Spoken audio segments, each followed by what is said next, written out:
Okay, well, it's bang on 6 o'clock by my clock, so we'll get started. Hello, welcome to our webinar today on this very cold and dark November evening. This session is focused on the needs of business owners who are starting to think about their exit strategy. We last ran this back in May and we had such a fantastic response, we've decided to go through it again. So I hope that you get something really useful out of it. So that's me. I'm Rebecca Aldridge and I'm the founder of Balanced Wealth Planning. I'm the Chartered Financial Planner, which in short means I know quite a lot of technical information about all things to do with personal finances. Most importantly, I have a holistic planning approach, so I always take the stance that money is valuable, not just in its own right, but because it provides us with security, experiences, and the ability to support people around us that we love. We know that money is important, but at the end of the day, it is a resource which enables us to have the most comfortable, rich and interesting lives that we would like. You'll see from the screen that Balanced Wealth Planning has been recognised many times for our planning approach. We're regulated by the Financial Conduct Authority and we give independent advice. So there's all the formalities out of the way and we can get started. So we're going to be working chronologically today and thinking firstly about your motivation and reasons for selling, including how to know when it's the right time to sell. We're going to investigate how to prepare your business and what sellers are looking for, as well as how to prepare your own personal financial position while you've got the chance. We'll find out what the process of going through a business sale is like and the most common problems that occur, so you've got a chance of avoiding some of those yourself. And finally, we will cover life after the deal has completed. So starting a new chapter, coming to terms with the change of pace, and what steps can help you protect your wealth and maybe build on it further as well. You won't just be hearing from me. I've curated a collection of interviews with experts, and you can see their pictures on the screen. In this attractive bunch, we've got two people who sold businesses themselves in the last couple of years. We've got two lawyers who deal with business transactions day in, day out. We have a tax specialist and a corporate finance advisor. So between all of them, they have loads of experience and expertise which they want to share with you. You'll just have to look at them and try and guess who is who for now. On your screen, you will see an area where you can ask questions. So please do send any questions throughout the session and I will answer them at the end. Okay, so let's start with your motivation. Why do you even think about selling a business and how do you know it's the right time? So thinking about when it's the right time to sell, let me start by introducing you to Alan. He sold his business 3 years ago, aged 50. He and his co-founders sold it for various reasons, but mainly because he felt he was starting to lose his passion for it. So let's listen to what Alan says. The leadership has to show passion for what the company does, because you expect everybody in the company to show that passion. If you get to a point where you don't think you have that passion anymore, even though it might not be obvious to the others, it's obvious to you. It's time at that point you plan your exit. So Alan didn't really have a plan for what he wanted to do next, but he felt for various reasons it was the right time for him to leave. He didn't have a passion for the business anymore. It was a gut feel building up rather than a meticulously planned exit. But Peter, also who sold his business, has a different perspective. Like Alan, he also sold his business at 50. So let's hear from him now, sharing his experience of knowing when it was the right time to sell the family business that had been passed down to him and his wife. Many years ago, when I was quite young, a business contact said, when you retire, you have to have something to retire to and not from. And at the time of the sale of my business, I was completing the reorganisation of my trade association's examinations for the industry. Something industry related, but different. I had also been asked and accepted to lead a project for a charity to raise a large sum of money, something totally different. In reality, I'd been considering the sale of our family business for a number of years and positioned it as it made it attractive to more than one buyer. Our timing could not have been better. We had our health, we were relatively young, 50, had plenty to occupy our time, and within a year of selling our first grandchild arrived, followed by 3 more, and we haven't looked back since. So Peter was quite different to Alan. He had been building up to sell his family business for a really long time, and he was working towards a personal plan. He had things to work to. He wasn't just trying to leave something that didn't seem to fit anymore. I shared Peter and Alan's stories not to make the point that there is a right and wrong way of doing this, but just to show that everyone's situation is different. But for both of them, it was about the end of one chapter and the start of another. But where do you stand on this? If we assume that you have a business and that your business already has the value that you need to live comfortably, which you may know, you may not be sure about, but would your motivation to sell be more driven by a desire to leave or by the idea of starting a new chapter? Which of the statements in the slide most resonate with you? Are you tired of the business? Have you had enough? Are there difficult times ahead and you don't want to be part of them? Do you think the business genuinely would do better with some fresh energy on the board? Or are you thinking beyond business, maybe thinking there's things that you'd like to do now while you can? Perhaps you suspect that your business is worth enough that you won't need to work again. Or perhaps, like Peter, you've got an interest in something completely different and you just want to have the time and the headspace to do something new. Are you keen to end a chapter or to start a new one? There's no right or wrong, but both of them need some preparation. So to help kickstart your thinking about your motivation and your priorities, I can suggest an exercise. It's something I've used with my clients for years, and I return to personally every few years as well. 3 simple questions to help you think deeply about what's important to you before you start planning ahead. The first question of the 3 is on the screen now, and you'll be able to read through this and see what the gist of this is. You're imagining that you're completely financially secure and you have all the money you could ever possibly need. How would you live your life? Would you change anything? What would you do? So now is not the time to try and answer that question. It needs proper thought and time, but it's a really good starting point to help think about what's important to you. The full 3 questions are available on our website to download, and you'll be given a link to them.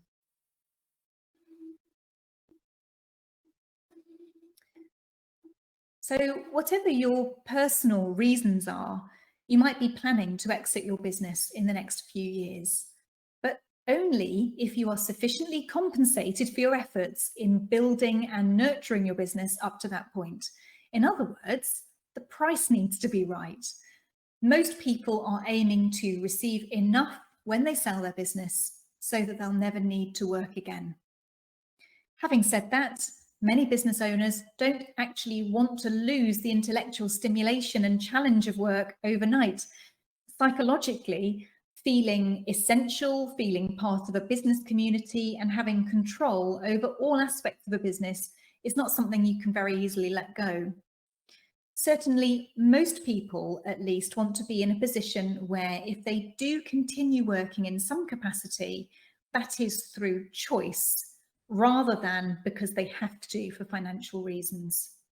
It feels really good to be in a position where you can pick and choose the contracts or positions that you enjoy the most.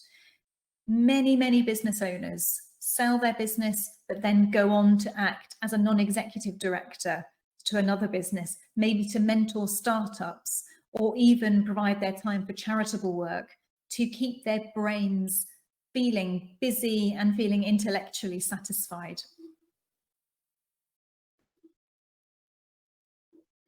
So I've mentioned that preparation is important. Let's hear from Alan again about what he wishes he had done better to prepare for selling his business. As soon as you get the idea you want to exit, I think what would be really useful, I wish I'd done this, to get advice. If I want to have this type of lifestyle going forward, how much money am I going to need to fund it? How much money have I got in pensions? How much money have I got in properties and so forth? And what's the gap? And definitely for me, selling the business was going to have a value of bringing some money, which meant I could have different lifestyle decisions. I'd done okay, but it was by chance rather than by design. But also, it meant that when I sold the business, the money would have automatically fit in and started to work for me from day one, rather than sitting there in the account whilst I decided what to do with it. So, as Alan said, if you sell, how do you know how much will be enough? How much do you think you would need now to walk away from your business and live your ideal lifestyle from here? You need to have this almost magic number in mind before you even think about selling, so you know what you're aiming for as you start considering offers. If your business valuation is likely to be more than you need, that's fantastic. If not, it's time to reconsider your options. You might need to adjust your expectations of what your lifestyle will look like, for example. Do you need to trim down your planned yacht collection, or are you planning maybe to work for longer and build up the business value? Perhaps that's a more sensible option.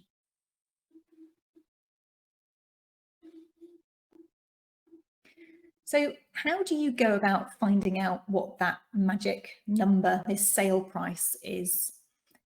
The way that I approach it is to look at a realistic forecast at a business owner's wealth over their lifetime, factoring in all of their planned spending, including giving money away to children if that's part of their plan, buying second homes if that's part of it, repaying debt, and so on.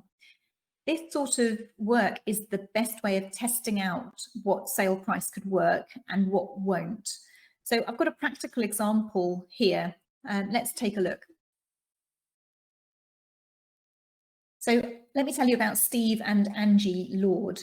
They're fictitious business owners, 50 years old, and they've got £200,000 put away in pensions and investments and a little bit in cash. They own their own house. They've paid off their mortgage already, and they earn £100,000 a year between them. They spend £5,000 a month, and they spend an extra £10,000 a year on holidays and home improvements. How much do you think they need to sell their business for to ensure they don't need to work again? £1 million? Well, if that's the lifestyle they want to carry on leading, and there are no other objectives for the coming years, unfortunately, £1 million isn't going to be enough. This graph shows their age along the bottom, starting at 50, going up to the end of their lives. And each column along that timeline shows how much wealth they have in each year. Green is pension money, blue is investment money, and pink along the bottom is cash. And you can see that very quickly, in their 70s, in fact, they have completely run out of money. £1 million to sell their business just isn't going to be enough. In fact, we've modelled they need to sell for something more like 1.3 million. Not that much more, actually, more healthy, but maybe there's more here to take into account. They've got 2 children that they want to get on the property ladder with a deposit of 50,000 each, and they'd love a place in the sun. They'd also like some cars every few years. 1.3 million won't be enough for that. Oh dear. So how much will they need? If they sold for 2 million, that should be sufficient to pay for everything they'd like to do. So it really shows that, firstly, professional advice here can help you think about planning for an exit with some parameters in mind.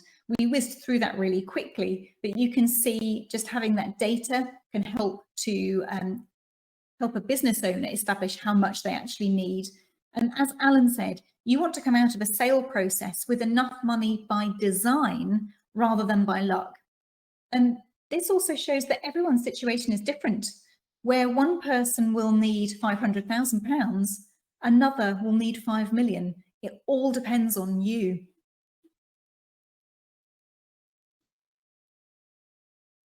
So in summary, you need to understand your drivers. Are you keen to leave something old or start something new? Have a good idea about what you need from the business sale to be able to live your ideal life. Perhaps do those 3 questions that I mentioned earlier. Have an idea about your ideal timescale. Be clear about what's important to you and who you are. Family, business, beliefs, your community, and so on. Allow yourself some perspective on what your wealth is for and what it can do for you.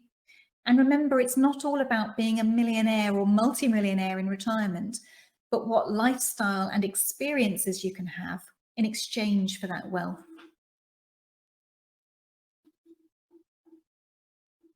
So let's start to think more practically about how to prepare your business for sale. We're going to hear from some professionals who share their tips about getting the right price, understanding what buyers are looking for, and what things most often go wrong. And remember to send through any questions that you've got that you want me to answer just on the screen. So to start with, we're going to hear from Alan again about the advantage of planning with an end point in mind. One thing that's definitely from my experience, when you start a business, the last thing you're thinking about is actually the exit, because you don't know how well it's going to go. So the idea of casting your mind forward by 5 years to say, well, in 5 years' time, I'm going to exit the business and I want it to be worth this much money because that's how much money I need, is probably the furthest thing from your mind. It's very different if you go into a business where you go out to originate and you start looking for funding, you look for seed funding, then you look for next round funding, because that process drives you towards that outcome. But if you're as I call a bedroom startup business, and actually you build your business based upon organically grown money, then exit is the furthest thing from your mind. But the decisions you make, once you've set that scene where you're heading, you can make better informed decisions through the journey. I really wish that we'd have started with the end in mind. We'd have either A, got out sooner, or B, got out for more. So Alan acknowledges that part of the preparation is about getting your head in the right place, knowing what you need, just like we saw in those forecasts earlier, and then getting the business into good shape to try and deliver all of that. He also touched on the benefit of having a good plan and having good professional advice around him, which we'll be coming on to shortly. So on the subject of professional advice and preparing your business for a successful sale, I want to introduce you to somebody new, Andrew. He was a corporate finance advisor for many years and now predominantly works as a non-executive director for a number of businesses, helping some of them towards an eventual exit. So he's really experienced in this field. Andrew's advice is to think about what the buyers are looking for. And you might be surprised to hear he'd like you to go on holiday more. Listen and find out. How do you go about preparing a business for a successful sale? It's probably sensible to think about what the buyer is likely to be looking for as a starting point. One of the massive things is to make sure that once they own the business, that the sales will continue. There's a big fear of buyers that once they buy the business or buy an owner-managed business, then the magic of that business was the owner. And some of those sales, or a lot of those sales, might walk out of the door with the individual. Mm-hmm. Similarly, what they want to make sure is that there is a management team and a structure and processes in the business which will allow that business to carry on without the very close involvement of the former owner. So is the former owner needing to make themselves dispensable? in their business? Very, very, very helpful if they can. One of the things which I've seen work very well, both from the owner's perspective and from a potential buyer, is if it can be proven that the owner has been able to go away for extended periods of time, extended holidays, maybe to a foreign place that they own, or just on a long trip. And it can be seen from the management information that during that course of time, the business hasn't suffered. That's a good way of helping to prove that the business isn't completely reliant on the owner. From a practical point of view, what kind of things will the potential buyer be interested in seeing? A good suite of management information is important. So I would strongly recommend that there are annual budgets which are split into months, so that the actual performance per the profit and loss account, balance sheet on a monthly basis can be checked against the budget, so that progress can be identified. And also, where possible, making sure that there isn't a very small number of very significant customers that the business relies on. Because if there isn't a spread, then the buyer can be particularly concerned about, well, what happens if that one relationship goes bad, or that particular customer decides to take their custom elsewhere? The business may be worth an awful lot less than it was with that customer. Absolutely tons of useful advice from Andrew Durbin there about how to prepare the business to make it look attractive to buyers. But should the business be the finished article? You know, are you striving to get the business absolutely perfect before it's sold? To try and answer that question, I'm going to move to our next contributor, and that's Adam Gilbert, who is a partner and head of corporate law at Chattertons Solicitors.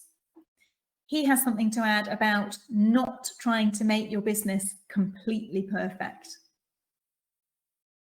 One of the big things that we come across and we refer to is leaving something in the tank. A buyer is always looking for how they can put their mark on it, and how they can perhaps use cost efficiencies or another way of maximising the profits from an already existing business. If you've left something in the tank, as we refer to it, then the buyer can see the potential, they can see how they could perhaps maximise the investment in the acquisition, and it ultimately makes your business more attractive. So that's really helpful information from Adam. You don't have to make the business perfect before you start thinking about selling. Many buyers are looking for these sorts of things: a clean and tidy business that is well looked after with good data, probably with a fairly good match with an existing business, but with an owner that isn't going to be missed. And where there are some efficiencies or improvements still to be made, perhaps that might come as part of being part of a bigger organisation with more resources, perhaps a complementary team. Of course, that's what they want, but of course we don't always get what we want. Everybody is going to be making compromises. And in particular, although business owners want to exit quite quickly, it's very common to see that the business owner contracted to continue working for the business for some time. And so they might want to leave immediately, but have to actually work for a few months, or even as much as perhaps 5 years, depending on how instrumental they are to the business's future success. So in summary, operate your business diligently as if you are going to sell it tomorrow, and get your head in the right place. Focus on your reasons for selling and getting the deal done.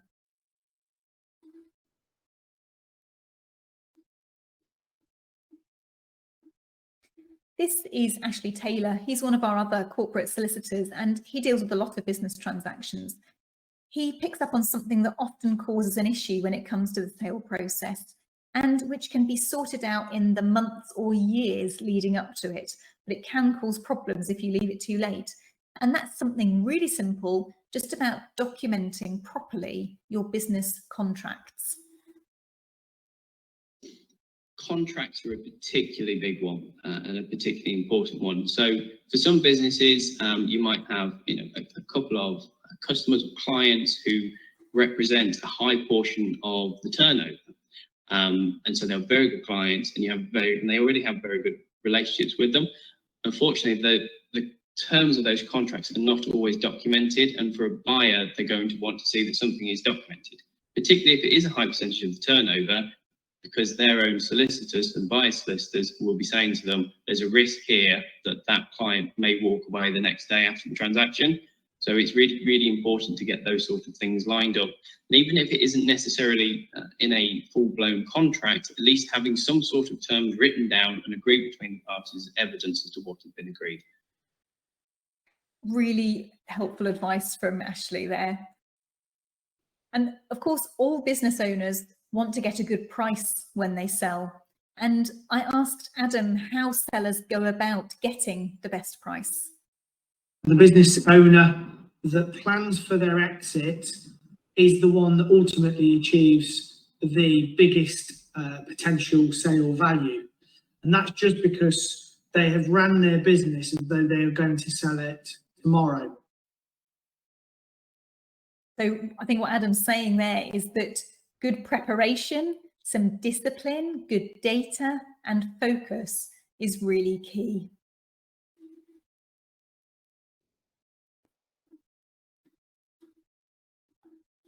And I asked Andrew Durbin the same thing, and he actually had a different perspective on sale prices and whether that's the only factor that a business should consider. Let's hear what he had to say. How do they go about getting the best price possible? I wouldn't necessarily agree that owners are always interested in getting the best price.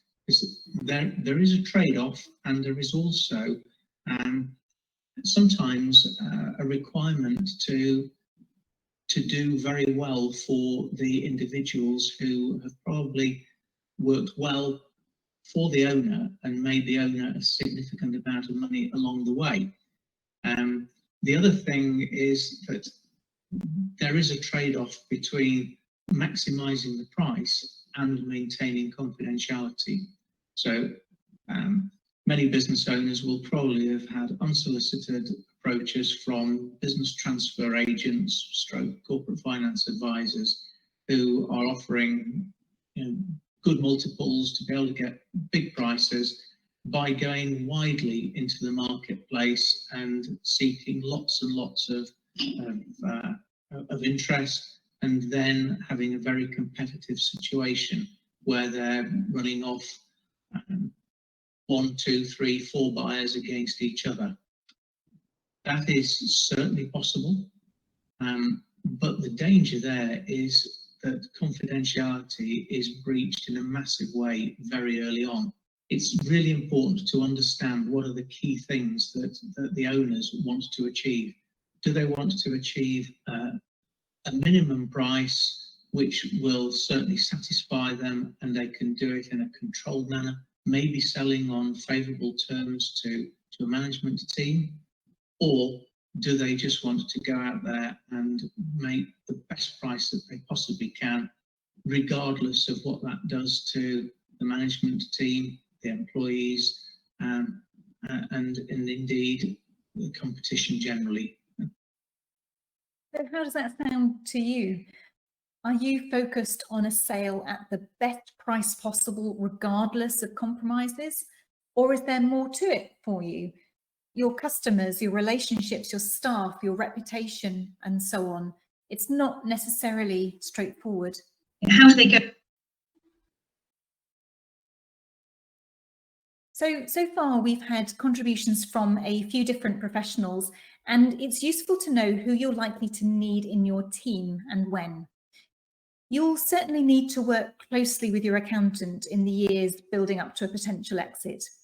That's because the strategy you've taken regarding the business structure, shareholders, profit extraction and so on could be very different if a sale is on the cards. It's also a good idea to work with a financial planner, and that's what balanced wealth planning does. A financial planner is not the same as a standard IFA. There is an overlap, but there's a different skill set. So you will probably need somebody who uses a lifestyle planning approach, lifetime wealth forecasting like we saw earlier, and a strong understanding of personal tax planning and experience in working with people selling businesses. This isn't a question about managing investment, and most IFAs will be out of their depth if you talk to them about business sale advice. As the deal progresses, you will need some real expertise around you. So work with the best people you can afford. It will be worth it. If your usual lawyer who deals with business queries isn't experienced in corporate transactions, and this is a big deal, they aren't the person for the task. It's not worth taking the risk. They will understand if you decide to work with another lawyer for that reason. After the deal is completed, you will need to retain your accountant for the completion of your tax returns. And that's when your financial planner starts to shape your wealth and set up a regular income for you, so your new chapter can begin. So there's plenty of people that you'll have working around you.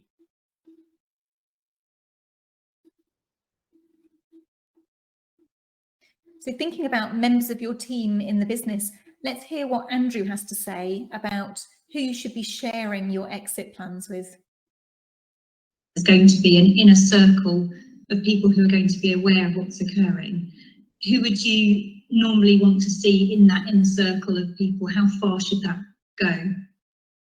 Very simple answer. In my experience, well over 20 years of buying and selling businesses, the tighter that circle can be, the better. Because with the best will in the world, if staff are told early, it can be very disruptive. They may start looking for other jobs. They could spread the word to other people if that gets out to customers in particular, and competitors. That can be a commercially very damaging situation as well. So generally, I would say it's the people who really need to be in the loop, and those would be likely to be the ones who the buyer would really require to speak to before a sale. And again, that should be managed to an absolute minimum. Okay, so that's really useful advice from Andrew. In a sense, it's about keeping it as small and tight as possible, only to help the minimum of people that you need to. So in the year or two before a deal takes place, there's a lot of opportunity to plan wisely. Taking properly considered and tailored advice is time and money well spent. To start with, we've got the planning to determine your ideal sale price from a personal perspective. That's really important. Then let's look at some technical stuff here. Pensions. Lots of business owners have, and I've seen it, they've got dreadful pension provision. Most people describe their business as their pension. I get that, but it's not technically as helpful. Pensions are super tax efficient, but it's difficult to get a lot of money into them quickly. It needs to be done over a period of time, hence the need to plan ahead. I know many business owners are wary of pensions because you can't get your money back out quickly, and most business owners require a lot of cash and flexibility. But don't be frightened of pensions. They are a tax-efficient investment plan, and it's important that it's not thought about at the last minute, but actually in the years coming up to a sale. Then let's look at capital gains tax. So the proceeds from sale will be subject to tax. The first million usually taxed at 10% with the benefit of what used to be called entrepreneurs relief, and then 20% after that. You will want to make sure that that £1 million allowance is used as far as possible, often by putting your shares into a spouse's name, for example, so both of your allowances can be used, and provided you tick all the right boxes, that should be achievable. The entrepreneurs relief is not available for everyone. You need to have been a shareholding employee for around 2 years, and you need to own at least 5% of the business. So you can't do it last minute. Again, it's all about planning in advance and knowing what your direction of travel is. Finally, on this technical point, we've got inheritance tax. So just to remind you, if you're not aware or you've forgotten, this is a tax of 40% on whatever you leave on your death, over an allowance of £325,000 for everybody. You might have an additional allowance on top of this, but many business owners will not have that extra allowance because of the level of your wealth. An important point is that your pension money is not caught by inheritance tax, which is another reason why they're attractive. So these things all knit together and are all eating away at your wealth if you're not careful. There's a lot of planning to be done that is potentially extremely beneficial. Your accountant might touch on one or two of these things with you. Your tax advisor might pick up on some. Much of the planning is highlighted by a good financial planner. So again, it's really important to have the right people working around you to give you the advice that you need here.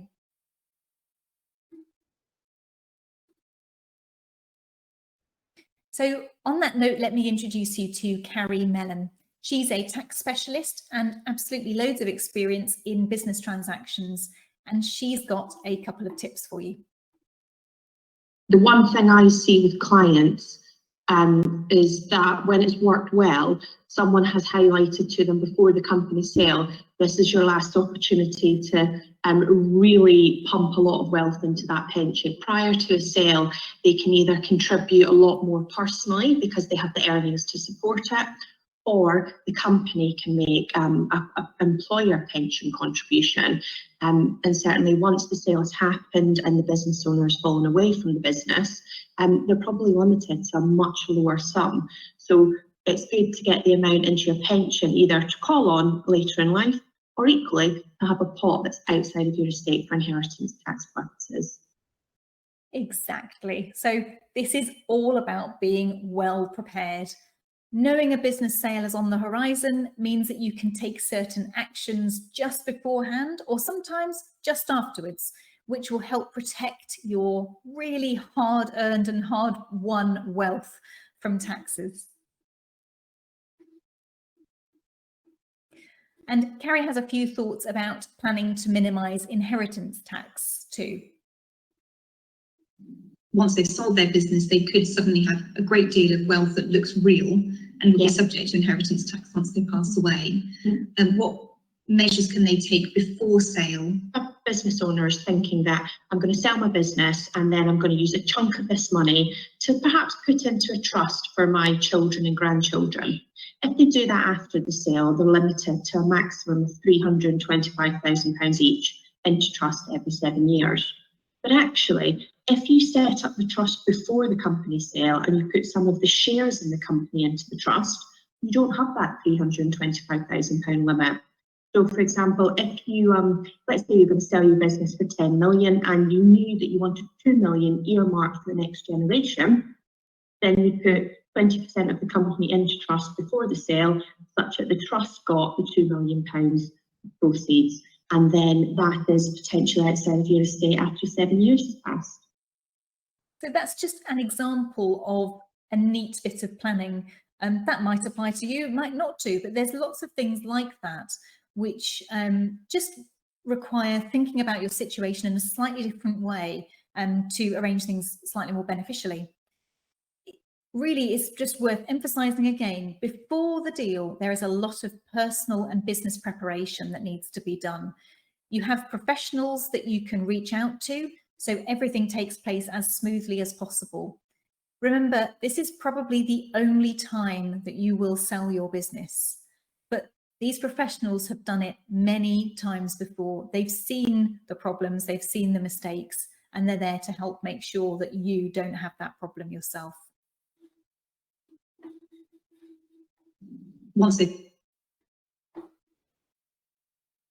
So let's move on to the deal itself. And I'm going to bring us to Adam Gilbert again. He's going to talk us through the common misconceptions about the business sale process from his point of view and the 3 legal stages to the transaction. Sellers often believe that a sale can be done in a matter of 2 to 3 weeks. The reality is that on an average sale, you are looking at anywhere between 8 to 12 weeks. There are 3 steps to three main steps to a transaction. There is the due diligence phase, where, for want of a better word, the buyer will kick the tires of a business, understand what's there, understand what the risks are and what they're actually acquiring. You then have the negotiation of the legal documentation, and that can run in tandem with the legal due diligence. And then you also have the disclosure process. So buyers and sellers have a misconception that it will be fine, you can do this all in a matter of a week. You can't. If you can't get the information out quickly enough from the seller to the buyer, and likewise, the buyer needs to review that. So all of these things take time. The other one, this is a misconception about the value of your business. Well, it's really important to understand the value that you need on exit, and it's also really important to understand and work with your accountant about what your business is actually worth. If those 2 don't align, you haven't got a sale, because the reality is that you will be getting less than you need, you won't be happy, and ultimately you will either not have enough for your retirement or to do your next venture. So we've learned from Adam about the 3 steps to the transaction: due diligence stage, legal negotiation, and the disclosure process. All these things take time and preparation, but ultimately, as he said, it's about having in mind what you want out of the deal and having a pretty good idea about what the business is worth. If those 2 things aren't close to one another, there's going to be some sticky times ahead. So what about from our business owner's perspective? Let's find out from Peter how he found the due diligence process. Nothing will prepare you for the detailed involvement that due diligence will require of your time. Be prepared for the unexpected. 2 weeks before the completion of the sale of my business, a problem occurred. Needless to say, I spent the week answering telephone calls and emails. At one point, I thought the sale had collapsed. That week was the scariest part of the roller coaster ride. So it's not smooth sailing, it's always a detailed and difficult process, which can bring up some things that might even put the whole deal in jeopardy. And here's Alan again, telling us how the due diligence process was for him. You only get one chance to sell your business, and therefore you need to ensure that whilst it's easy to get carried away with the process, because once you start it becomes all consuming. You stop thinking about anything other than selling your business. First of all, getting your valuation, then getting your sale memorandum out to potential suitors, then to getting any interest, then to trying to ensure that the interest you're getting is being converted into real interest where offers come forward. And then it's a case of accepting your offer, the offer that you're going to get. And then, of course, you've got to go through the due diligence process. It is the due diligence process, at least the one we went through, was extremely thorough. Yeah, they go through, obviously, through all the finances to make sure all the financial projections you were saying could happen are likely to have a good chance of happening.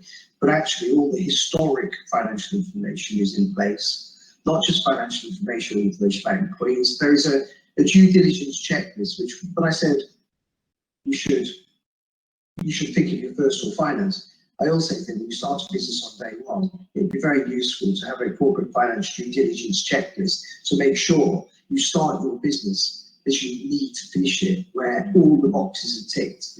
But you've always got to keep sight of the fact that even though you're being carried away, not to make compromises on too many things. You have to compromise a little bit to get the deal over the line again, because there's always a bit of price chipping, or there's always covenants that somebody wants to put in, or warranties that somebody wants to give. And if you have good advisors, good corporate finance advisors, good legal advisors, they can steer you along the right path. But of course, the final decision to sell is yours.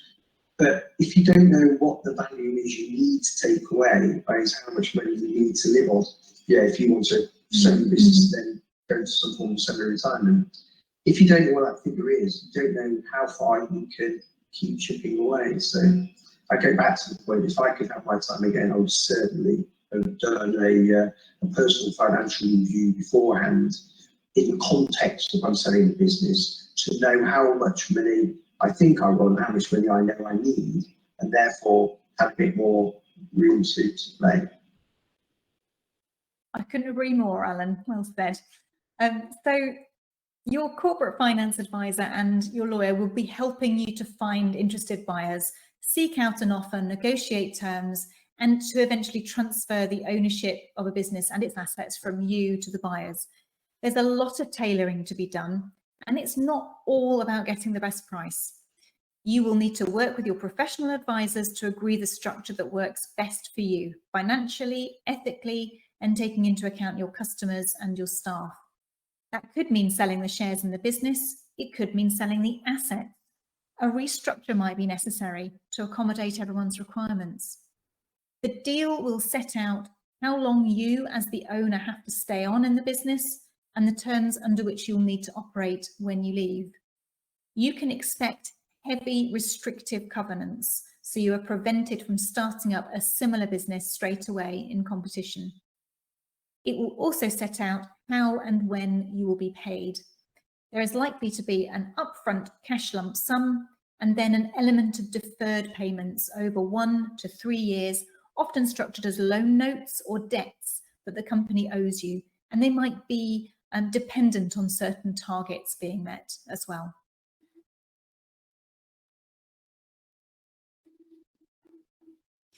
So I'm sure that most business owners have a couple of moments through the sale process where they question if they're doing the right thing. The best thing to do in that situation is to reflect on your aims and all the groundwork you did up to that point. What are you leaving and what are you moving to? Let's hear whether Peter, whose business had been in the family for generations, had a moment like that. The closer the deadline approached, I personally had a few second thoughts. Was I doing the right things? Is this the right time? Etc. And we had taken the hard decision not to tell Mum that we were selling the business. Can you imagine the personal and emotional baggage that created? At this point, I revisited my list of reasons for selling the business, and I was settled. They did what they thought was right in their day, and this was now. You can just imagine how difficult some of those conversations and thoughts must have been with it when it was a family business that had been around for so long. So let's move on to after the deal. After months of negotiations, perhaps even years, you've made it. The deal's completed and you are no longer a business owner. And perhaps you have no more responsibilities for business ahead of you, or at least you can see a definite end point to them. So what happens next? Let's hear from Alan about his experience in the hours after his deal completed. You think you know what it's going to feel like when you're selling your business, but actually, from my personal experience, I didn't know what it felt like. It was a completely different feeling. I was driving down to Cornwall on Friday morning, and I said to my wife, could you just check the bank account details just to make sure that money's gone in? And it went in. And driving from Gloucester to Cornwall was like a dream. So I thought all the hassles I'd had running business were gone. I've got that money in my account. I've got the promise of more to come. Life is great. And I got to Cornwall and took the dog for a walk on the beach. And by the time I got back to the house, the reality of what happened dawned on me, and it was a different feeling than the one I thought I was going to get on the trip down, because you start thinking, well, what am I going to do with the rest of my life? And I always said and joked with my friends that I was going to retire by the time I was 50. And I thought, brilliant, I went up to this, I could walk my dog on the beach every day now, from now until, when I don't want to, when I'm no longer able to walk my dog on the beach. But then when you've been so busy, actually, that is a weird feeling. And actually, then you start to get a bit panicky about what you're going to do with your time. But for me then, I also thought, what am I going to do with the money? Yeah, I can't leave the money in my parents' account. So suddenly a feeling of joy and euphoria has gone through a feeling of emptiness and panic very, very quickly. It just shows what a roller coaster ride the whole experience can be, I think. And what Alan was describing there is by far from unique. Lots of business owners describe exactly that, the euphoria of it completing and feeling like they've done it, they've made it, to then realizing that there's no plan for this point onwards, and they perhaps don't have the purpose every day that they're hoping for. So let's have a look at what Peter said, sharing how he felt. How did you feel on the actual day that that money arrived in your bank account? Oh, elated. Absolutely elated. And it's only at that point that you realise the success of the sale. Because everybody who runs their own business, blood, sweat and tears, you're in that. And particularly our business was 24/7, 7 days a week. It was non-stop. And we did that for 30 years. And the liberation and relief of the transfer of responsibility was wonderful. It was a positive experience for Peter, by the sound of that. So the deal's taken place, you're home and dry, right? Well, for some people that's true, but if you've agreed a deal where you're paid over a period of time, you might be completely reliant on the fortunes of that business for the next few years. And if they don't succeed, you might not get paid. Because of the COVID-19 crisis, this is more of an issue than ever for business owners. So let's hear what Alan's experience of that was. When you've signed the deal, it's completed, you've got your first chunk of money in the bank, but that's not really the end of it, is it? Because you then have to wait for the remaining deal proceeds to come into your account, which could be 2, 3, 4 years down the line where they've got staged payments out. So you've got a vested interest in that business that you've just divorced from. Yeah, and that's very, very difficult. You've gone from a position of total control to no control. And it's feel like allowing the babysitter to make fundamental decisions about your children. Because if you start the business, you do have this emotional attachment to it.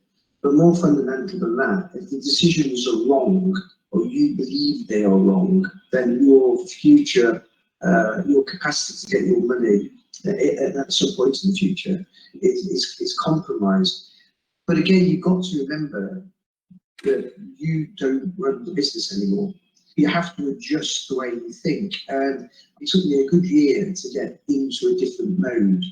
I think now I definitely see myself as an investor in that business and a creditor.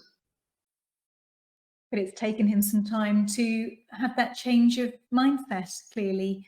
And in the meantime, as I'd said when I spoke to him, he is still in a relationship with that business, just a different type. So I want to look at some practical points as well here. And we have just a couple more slides to show you. So you're probably going to be quite protective of your business sale proceeds, and rightly so. And the role of your financial planner is to know best how to protect the wealth you have. We are a firm of financial planners, so lots of people ask me these sorts of questions, so I want to cover them now. Firstly, you need to protect your wealth from inflation. Your sale proceeds will very likely need to be invested in order to help them continue to grow. You don't have to do that, but when bank accounts pay almost no interest and inflation is usually 2 or 3% a year, if your money isn't growing, it means that the spending power of that money is going to go down. If you're 90, fine, we can live with that. But if you're 50, you potentially have, you know, a good 30, 40, even 50 years ahead of you for that money to last. It's going to have to grow. It then needs to be protected from investment losses so far as necessary. You might feel comfortable with some volatility in investment returns in theory, but my experience is that someone who's happy with perhaps a 3% movement up and down on a £10,000 ISA, i.e. sort of £300 either way, somehow doesn't quite feel the same about it when it's £1 million and the 3% bounce up and down represents £30,000.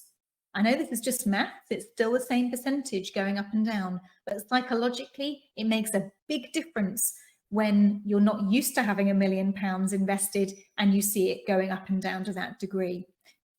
I usually recommend portfolios that are at the lower risk end of what somebody might normally find appropriate. And then we can perhaps increase that risk level up after a year or so when that familiarity with its normal behaviour has started to feel more comfortable. Your wealth also needs protecting from tax through sensible and careful planning. We try to use investment wrappers which completely protect the money from tax where possible, or at least defer the tax until later, allowing for some tax-free growth in the meantime. What's possible really depends on your entire circumstances, and in particular how much is involved. Tax is probably the greatest cost you have, and a good financial planner can get that down. Minimising the cost of investing is also important. For most people with a substantial investment, they should be looking at no more than perhaps 0.4 or so % of their investment value being deducted in investment charges. Financial planning from a fee-based company like ours ranges from £3,000 to £15,000 a year, usually, depending on complexity. So those give you some idea about what to expect. I often get asked, what growth can I expect on my money? And my answer is always, it's rather irritating, I think, for the people concerned, but the answer is always, it depends. If you take more risk, you can expect a higher return in most years. Using a well-diversified portfolio with very low costs helps a great deal. Minimizing taxes helps a great deal to boost your returns as well. There's a great deal of expertise involved here, so it's always sensible to work with a professional financial planner, and that's what I do, of course. But the answer about the range of returns is usually between sort of 3% and 8% a year after all costs. So I hope you'll allow me a moment to share the experience of another business owner, Richard. He didn't want to be interviewed, but I asked him about the professionals he had around him during the sale of his multi-million-pound business. And I just want to reiterate the importance of planning, which he mentioned himself. I cannot stress enough the importance of a good team behind you. You must have a good lawyer, a good accountant, a great financial advisor. For me, this was the biggest area of uncertainty, confusion, and probably worry. What do I do with the proceeds? How can I be sure they're being correctly invested to ensure they work in my best interests? So it repeats the same issue really, that planning ahead and having good people around you is really vital. So let's have some final words of advice. And firstly, I'm going to take us to Adam. Plan, plan, plan. 3 to 5 years is the ideal. Be talking with the professionals around you, with your IFA, with your accountant, to understand what you need and how much your business is worth. That will then dictate what you need to do in your 3 to 5 year plan. And it will also help you to understand where you need to get to the business to achieve what you've decided is going to be enough for you to take the next step, whether that's retirement or whether that is your next venture. Absolutely, completely agree with that, Adam. And I'll leave plan. All right, thank you. I'll leave the last word to Peter here. Once you're comfortable with your own insignificance, you can get on and enjoy life. You will no longer be held in the same regard by former colleagues or any other business associate you had. It's okay. Life goes on very differently and hopefully in the direction and the reason you chose. So you can just sense how that's really easy for him to say now, but only with the benefit of some time having passed. Selling a business is a really big transition, and it's a huge event in a business owner's life. It's not to be underestimated, but you are also more than your business. Filling that gap that your business leaves, and as Peter puts it, coming to terms with your own insignificance, isn't something that happens overnight, but you can and you will get there. So I really hope that's been a useful tour through some of the key points to consider if you're planning to sell your business, and in particular, what the experience can be like and the importance of good preparation. If you need any advice, you can get in touch with any of the professionals mentioned in this webinar and any of the financial planners in my team too, of course. When you receive the pack of slides, this will include a link to some useful resources and a reminder of all the professionals you've heard from. And now, if you have any questions, I just want to invite you to use the Q&A section on the screen to send them through to me. And I'll look out for those just in a second. And in the meantime, I just want to say it's been a real pleasure going through all of this with you and talking through what's probably one of the most important stages of your business life. So let me just see whether we have some questions come through. Okay, well, that's not a question, that's a thank you, but you're very welcome. I'm glad that you found that helpful. And any other questions that anybody wants to ping through, please do so now. I'll briefly show you the resources page just while that's happening. So we've got a link here for some tips about selling your business, links to the 3 questions that I mentioned, and also contacts for the people that have been involved in this presentation too. Okay, it looks like that's the only feedback that I had there, was just to say thank you very much. So I'm really pleased that that's been useful for you. It's been a real pleasure going through it all, and I just want to wish you a relaxing evening. So goodbye, and hope to hear from you again soon.